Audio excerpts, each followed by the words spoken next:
আযানিয়াতু ওয়াজ্জানি ফাজলিদু কুল্লা ওয়াহিদিম মিনহুমা মিয়াতা জালদা।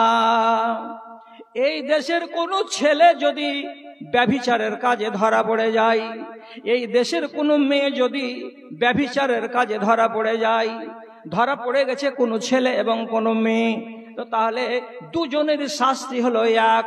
যদি বিবাহ করার আগে কোনো ছেলে এই অন্যায় কাজে ধরা পড়ে, বিবাহ হওয়ার আগে কোনো নারী যদি এই অন্যায় কাজে ধরা পড়ে, তাহলে আল্লাহ রাব্বুল আলামিন কোরআনে বলছেন মেয়েটাকেও 100 কোড়া লাগাতে হবে, ছেলেটাকেও 100 কোড়া লাগাতে হবে। এবং আল্লাহর কোরআন বলছে ছেলেটাকে মানুষের সামনে তীরমোহনীতে এনে, চৌরাহাতে এনে, একটা ফাঁকা জায়গায় শত শত মানুষের সামনে তাকে মারতে হবে, যাতে গ্রামের ছেলেরা আর যাতে গ্রামের মেয়েরা 100 জন 200 জন সেটা দৃশ্য দেখতে পায়।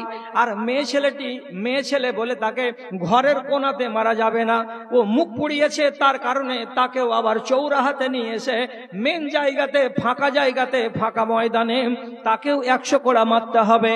কোন লোক যদি বলে বাবারে এটা মেয়ে ছেলে, এর ব্যাপারটা আলাদা, আর ওটা হলো বেটা ছেলে, ওর ব্যাপারটা আলাদা, বেটি ছেলেটাকে বাইরে এনে মারিও না, কিন্তু আল্লাহর কোরআন বলছে না না না, এটা কথা নয়। ছেলেও যদি হয় মেয়েও যদি হয় 100 করে বেতের বাড়ি মারতে হবে, এবং তাদের দুজনকেই লোকের সামনে মারতে হবে, কাউকে ঘরের কোনায় মারা যাবে না।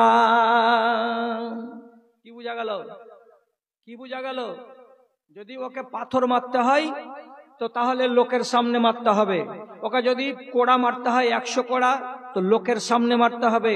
ছেলেটার হলো 100 তো মেয়েটারও 100।